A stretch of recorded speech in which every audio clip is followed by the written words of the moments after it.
This week, we're going to be learning about storage. We're going to look at storage, and storage is a very interesting area. For instance, how much storage does YouTube need to have to store all the videos that get uploaded? I mean, like, even more interesting is how many videos get uploaded, how many videos are on YouTube.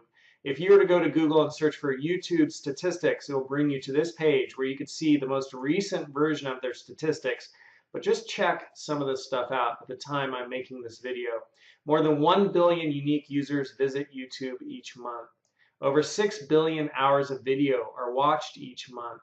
That's almost 1 hour for every person on Earth, and 50% more than last year. It's doubled in only a year. Isn't that crazy? 6 billion hours are watched each month, 1 hour for each person. 100 hours of video are uploaded to YouTube, and you ready for the kicker? Every minute.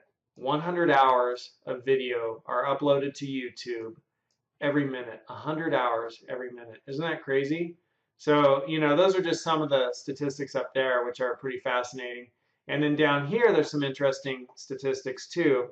Content ID scans over 250 years, of video every day.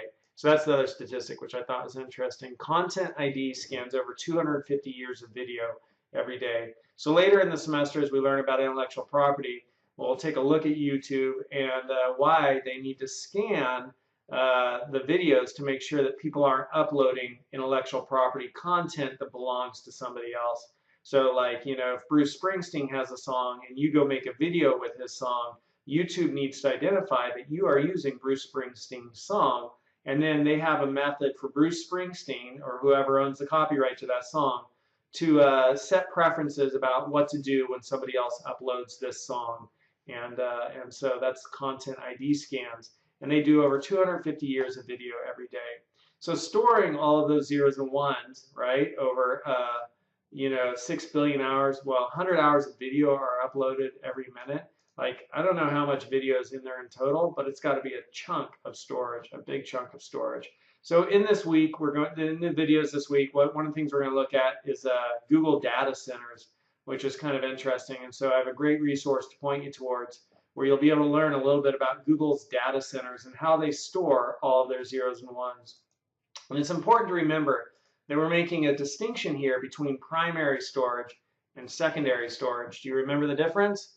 What is the difference between primary storage and secondary storage? What's the difference? Go ahead and pause the video if you want to think about it for a second. What's the difference between primary storage and secondary storage?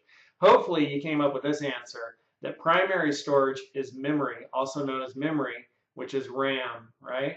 So that's primary storage. And secondary storage, which is also just known as storage, is all of this other optical, magnetic, and solid state storage, right? So those are the two areas when we talk about computer remembering. When we refer to memory, we are referring to RAM, and RAM is known as memory. When we talk about how much memory does your computer have, we're talking about how much RAM does your computer have. And we say, what kind of storage does your computer have? We're referring to like hard disk drives or solid state drives, like what kind of storage does your computer have? So we're going to take a look this week at storage, which is to say secondary storage.